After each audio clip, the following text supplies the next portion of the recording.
Support of a lawyer at this stage would be great assistance to her. Number 3, police should inform her of her right to representation. Number 4, a list of advocates willing to act in these cases should be kept at the police station for victims.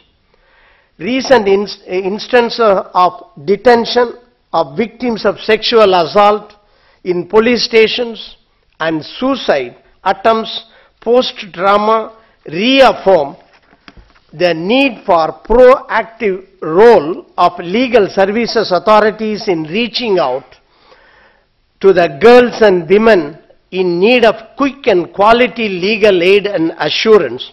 Stopping for a moment, through the Legal Services Authority, we have recently inaugurated and created legal clinic in each village, manned by legally trained persons or at least persons aware of certain basic rights. And through the Legal Service Authority, we are paying to those persons.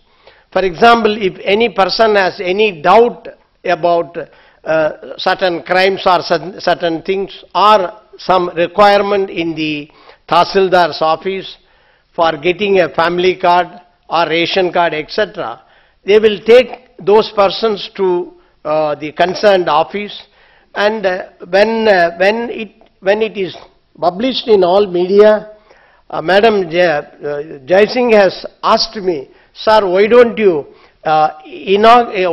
you open such clinics in municipal area and cities also?" Now I agreed. Now I am taking up this matter with the state legal service authorities.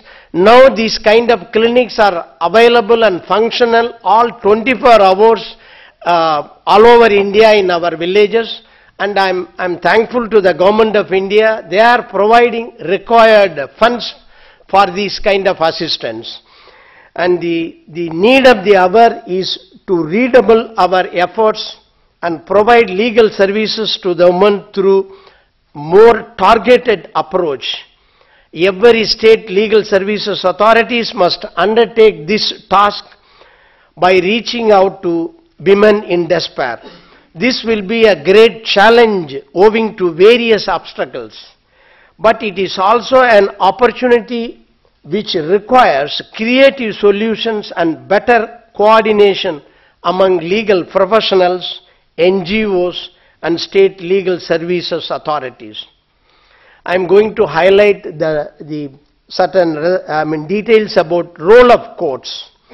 Apart from the state legal service authorities, the judiciary, being the institution providing legal services, has a critical role in safeguarding rights of the victim.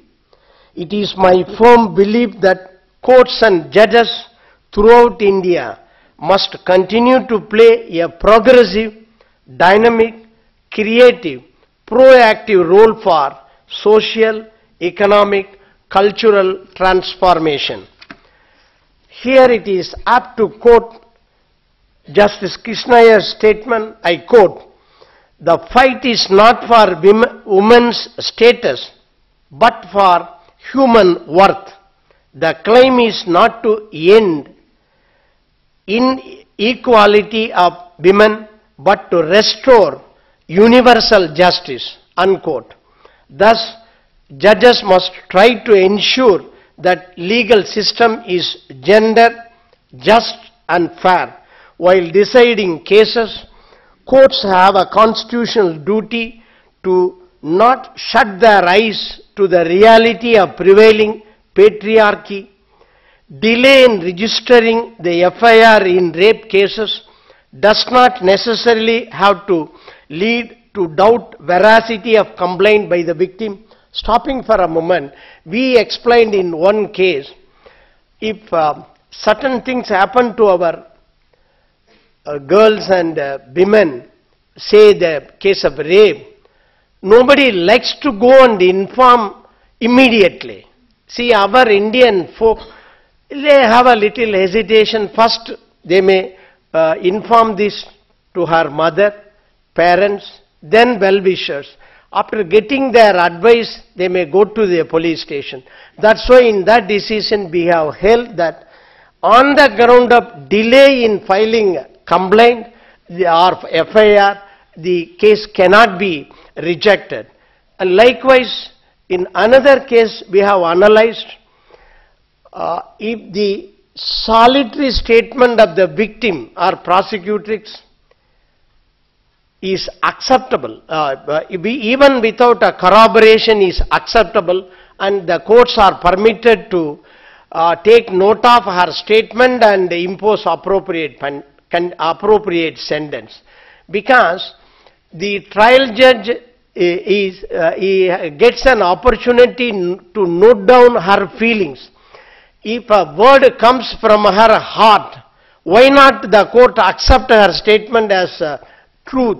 Of course, corroboration is required, but we cannot expect a corroboration in all matters. That's why we have held on the basis of a solitary statement of a victim, it is open to the court to convict the accused. Likewise, the courts in numerous occasions have held that sole testimony of the prosecutrix is sufficient for conviction without corroboration of evidence if the statement is credible and beyond any shadow of doubt. Here also I assure the audience and the general public, as well as our High Commissioner, the British High Commissioner, our judicial system is well developed. While protecting the victim, at the same time, there are several safeguards for the accused also. That is the reason every earlier speakers mentioned about the Nirbhaya judgment. When the case was heard by a Delhi High Court, by the division bench, on behalf of the accused, many petitions were filed in the Supreme Court. Every day, one practitioner, leading member of the bar, mentioned to the first court, every day some complaint about the hearing of the matter. Then we ascertained, ultimately we directed the prosecution, whether the accused or not, he is entitled all the copies, marked copies in the language known to him. Because of this, we direct the High Court to postpone the hearing for 2 weeks.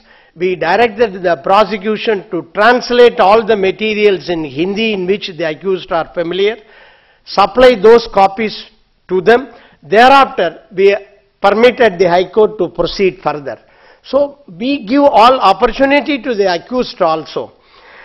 Today, the call is for a gender-sensitive approach.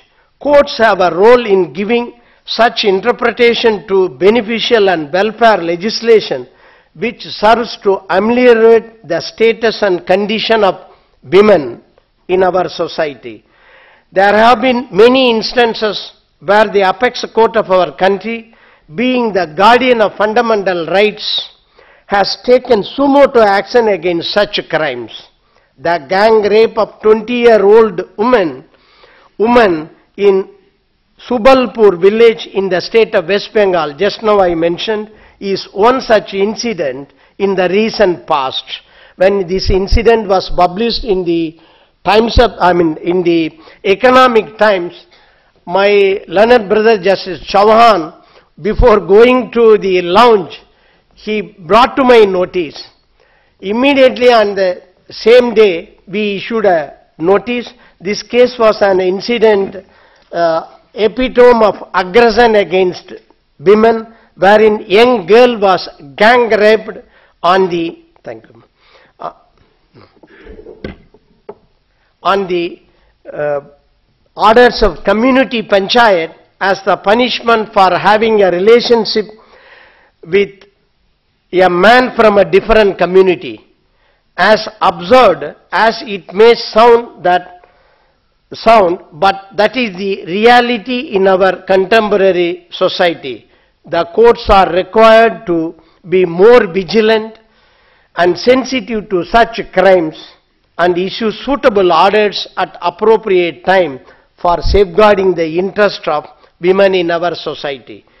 Likewise, aggression against women in riot cases in another recurring crime, which the concerned state governments must take it seriously, should take the necessary steps for prevention. Here, the earlier speaker has mentioned about the Muzaffarnagar incident in which it was brought to our notice about 8 or 9 victims brought to our notice, and we issued several directions. We directed the police